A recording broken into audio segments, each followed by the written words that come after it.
So hey guys, what's up and welcome to Bengali Pro Wrestling Talk Show Shubham Dotto Show.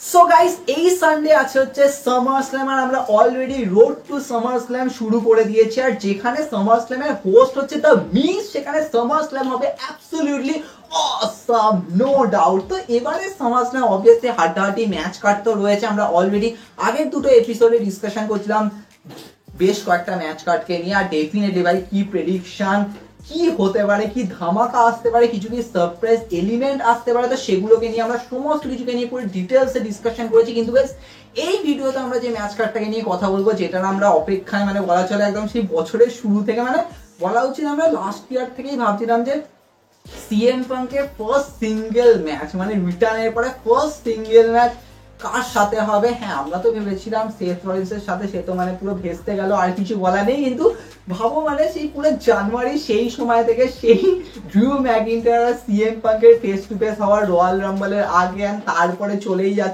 যাচ্ছে CM punk সেই পুরো হাত ভেঙে বসে থাকলো। তারপরে কস্ট করলো রাসেলমেনিয়া, সেখান দিয়ে ক্ল্যাশ এর দিকে আছে, সেখান দিয়ে মানি ইন নামে সমস্ত কিছু হয়ে গেল। আর ফাইনালি গিয়ে সিএম পাঙ্ক আর ড্রু ম্যাকিন্টায়ারের ম্যাচ অফিসিয়াল হলো সমাজে। মানে এর থেকে বড় স্টোরি লাইন আর হতে পারে, মানে কোথা থেকে চলে আসছে ফাইনালি এই ম্যাচ কার্ডটা অফিসিয়াল হলো। কিন্তু এখানে পুরো মানে একদম কি বলবো, মানে পুরো বানের জলে ঢুকে পড়লো এরকম বলা চলে। আমাদের সেথ ফ্রিকিং রলিন্স যে হয়ে গেছে এখানে স্পেশাল গেস্ট রেফারি। এবার তবে আমরা সবাই বুঝতে পারছি যে আলটিমেটলি তো ভাই লাস্টে গিয়ে এরকমই হবে যে একটা ট্রিপল থ্রেট ম্যাচ সেট হবে। কারণ সেথ রলিন্স নিজেও বলেছে আমি যেমন সিএম পাঙ্ককে পছন্দ করি তেমন তোকেও পছন্দ করি, মানে ড্রু ম্যাকিন্টায়ারকে বলেছে। তো সেক্ষেত্রে তিনজনের যে একটা পুরো খিচুড়ি পাকাবে সেটা তো বোঝাই যাচ্ছে। কিন্তু তার আগে ডব্লিউডাব্লিউই কিন্তু হালকা আঁচ দিয়ে দিয়েছে এই সামার স্ল্যাম ম্যাচ কার্ডে, যেখানে সিএম পাঙ্ক আর ড্রু ম্যাকিন্টায়ার ম্যাচ হবে। মানে ম্যাচ বলা উচিত না, মানে পুরো মার কাটারি এরকম বলা চলে, পুরো এরকম কেস হবে। আর এর মাঝখানে রয়েছে আমাদের সেথ রলিন্স। আর সেথ রলিন্স রেফারি, মানে বুঝতেই পারছো উনিও মানে ওনার হাতেই সমস্ত পাওয়ার, সমস্ত রুলস। আর উনি বলেই দিয়েছেন এখানে একটাই রুলস, আর সেটা হচ্ছে তোদের দুজনকে আমার কথা শুনতে হবে। আমি যখন পিন করব তখন পিন হবে, আমি যখন কাউন্ট করব তখন কাউন্ট হবে। আমি 10 বার কাউন্ট করব, 200 বার কাউন্ট করব, 1 মিলিয়ন টাইম কাউন্ট করব, আমি যা করব তাই হবে।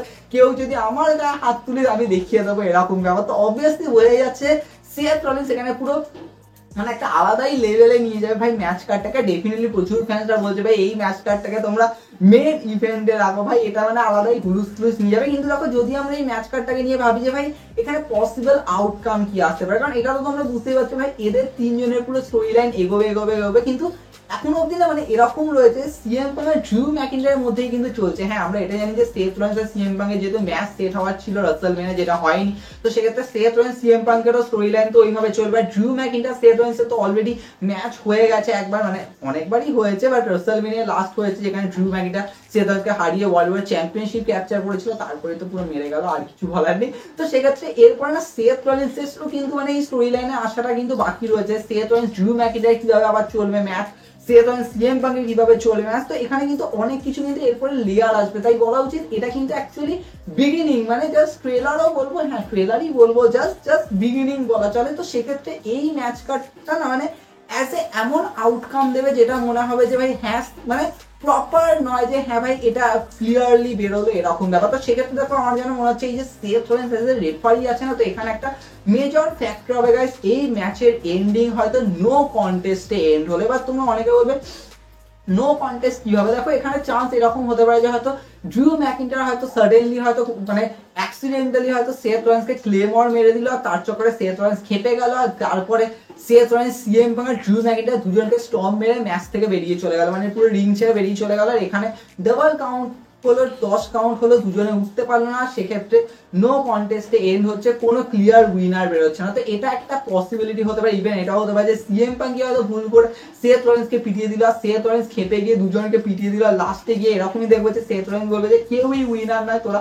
বসবে থাকে, এরকম ব্যাপার। তো এরকম একটা অ্যাঙ্গেল হতে পারে। ইভেন সেথ রলিন্সের নাকি রিপোর্ট আসছে সেথ রলিন্সের হয়তো একটা মানে হিল ক্যারেক্টার আসতে পারে, যেরকম আমরা আগে দেখেছিলাম। তো সেরকমও হতে পারে সেথ রলিন্স হয়তো দুজনকে চিয়ার দিয়ে মেরে দিল, কারণ আমার ওপর কেন গায়ে হাত তুলেছিস। তো এরকমও কিন্তু একটা অ্যাঙ্গেল হতে পারে। তাই জন্য আমার মনে হচ্ছে এই ম্যাচ কার্ডটা না মানে লাস্টে গিয়ে না মানে এন্ডিং এরকমই হবে হয়তো নো কন্টেস্ট, কারণ সেভেন্স অলরেডি কিন্তু টিজ করেছে আমার গায়ে যদি কেউ হাত তোলে তো তারপর আমি দেখিয়ে দেবো দুজনকে এরকম ব্যাপার। তো সেক্ষেত্রে এটা একটা ফ্যাক্টর হতে পারে যে এখানে কোনো উইনার বেরোবে না, কিন্তু দেখো তোমরা অনেকেই বলবে যে কেন উইনার বেরোবে না, তো এখানেও কিন্তু ফ্যাক্টর আছে। দেখো ফার্স্ট অফ অল তো CM punk normally royal Rumble তো জিততে পারেনি, চলো ঠিক আছে, কিন্তু এটা কিন্তু তার রিটার্নের পরে ফার্স্ট সিঙ্গেল ম্যাচ যেটা পিএলইতে হচ্ছে। অপরদিকে ড্রু ম্যাকিন্টার সিএম পাঙ্কের অলরেডি যেহেতু স্টোরি লাইন আরো প্রোগ্রেস করবে, তো ড্রু ম্যাকিন্টার যদি এখানে হেরে যায় তাহলে কিন্তু ড্রু ম্যাকিন্টার কিন্তু মানে ক্ষিপ্র তো হবে সেটা বোঝা যাচ্ছে, কিন্তু এমন কিছু ফ্যাক্টর হবে যেটা ড্রু ম্যাকিন্টার আরো বেশি ফিউরিয়াস হয়ে উঠবে, মানে আর কত ফিউরিয়াস হয়, মানে মানুষটা মানি ইন দ্য ব্যাংক জিতলো, ক্যাশ ইন করতে গিয়ে ফেল হলো, আর কিছু বলার নেই, মানে এটাই বাকি ছিল আর কি বলবো। তো সেক্ষেত্রে এমন কি হবে, তাই জন্য দেখো আমার মনে হয় যদি এই ম্যাচের না কোনো উইনার বেরোয় তাহলে গাইস এটা হতে পারে গাইস সিএম পাঙ্ক বেরোলো, কিন্তু সিএম পাঙ্ক এমন ভাবে উইনার বেরোবে যেটা ড্রু ম্যাকিন্টারের খুব ভালো লাগবে না, হয়তো ড্রু ম্যাকিন্টার তারপরে হয়তো সেথ রলিন্সকে ব্লেম করবে যে সেথ রলিন্স হয়তো সিএম পাঙ্ককে মানে হেল্প করে দিয়েছে চক্করে, মানে ড্রু ম্যাকিন্টার হেরে গেছে। তো এখান থেকে ড্রু ম্যাকিন্টার সেথ রলিন্সের মধ্যে শুরু হবে মানে পুরো স্টোরি লাইন যেটা প্রোগ্রেস করবে, ওদিক দিয়ে সিএম পাঙ্ক তো ভাই বেরিয়ে চলে গেছে, কিন্তু সিএম পাঙ্কও তারপরে ঢুকবে, তো এরকম ভাবে একটা অ্যাঙ্গেল হতে পারে। কিন্তু আমার যেন মনে হচ্ছে এখানে ড্রু ম্যাকিন্টার যদি জিতে বেরিয়ে যায় তাহলে কিন্তু সেটাও হতে পারে, কারণ ড্রু ম্যাকিন্টার যেহেতু ব্যাক টু ব্যাক প্রচুর হার মানে পাচ্ছে, আর কি বলে মানে স্কটল্যান্ডে হারলো, মানি ইন দ্য ব্যাংক, মানে সবকিছুতেই হারলো, তো সেক্ষেত্রে ড্রু ম্যাকিন্টার কিন্তু জিতে বেরিয়ে যেতে পারে। সেক্ষেত্রে সেথ রলিন্সের উপর সিএম পাঙ্ক ব্লেম করবে যে তুই আমাকে পছন্দ করিস না বলে তুই আমাকে হারিয়ে দিয়েছিস, এরকম ব্যাপার, তুই কিসের রেফারি এইভাবে তুললো, তো এখান দিয়ে আবার সেথ রলিন্স সিএম পাঙ্কের স্টোরি লাইন হতে পারে। বাট আমার যেন মনে হচ্ছে এখানে যদি অ্যাজ এ উইনার যদি কেউ বেরোয় সেটা মানে মেইনলি হতে পারে সিএম পাঙ্ক, কারণ ডেফিনেটলি সিএম পাঙ্ক যেহেতু রিটার্নের পরে ফার্স্ট তার সিঙ্গেল ম্যাচ অ্যাজ এ পিএলইতে, তো সেক্ষেত্রে কিন্তু এটা একটা মেজর ফ্যাক্টর করবে যে সিএম পাঙ্ককে জিতিয়ে দেবে। আর অবভিয়াস দেখো সেক্ষেত্রে ড্রু ম্যাকিন্টার আরো খেপে যাবে আর এখান দিয়ে পুরো স্টোরি লাইনটা প্রোগ্রেস করবে, তাই জন্য আমার এখানে প্রেডিকশন হচ্ছে সিএম পাঙ্ক। কিন্তু হ্যাঁ যদি ড্রু ম্যাকিন্টার জিতে বেরিয়ে যায় খুব আপসেট হওয়ার কিছু নেই, কারণ আমি অলরেডি বললাম যে এটা তো ভাই জাস্ট বিগিনিং, এটা তো মানে কখনোই বলা উচিত না যে হ্যাঁ ভাই এখানে কেউ জিতে গেল তো মানে প্রচুর বড় কিছু হয়ে গেল, কারণ এটা পুরো বিগিনিং। তাই জন্য আমার মেনলি মনে হচ্ছে এই ম্যাচের এন্ডিং নো কন্টেস্টে এন্ড হবে। তবে তোমাদের কি মনে হয় তোমরা সেটা কমেন্টে জানাবে, কারণ এই ম্যাচটা হবে মানে কিছু বলার নেই ভাই, এটা জাস্ট এনজয় করার মতো ম্যাচ, বাট আর কিছু বলার নেই। তবে আমরা তো অনেক কিছু ডিসকাশন করবো, দেখা হবে নেক্সট এপিসোডে।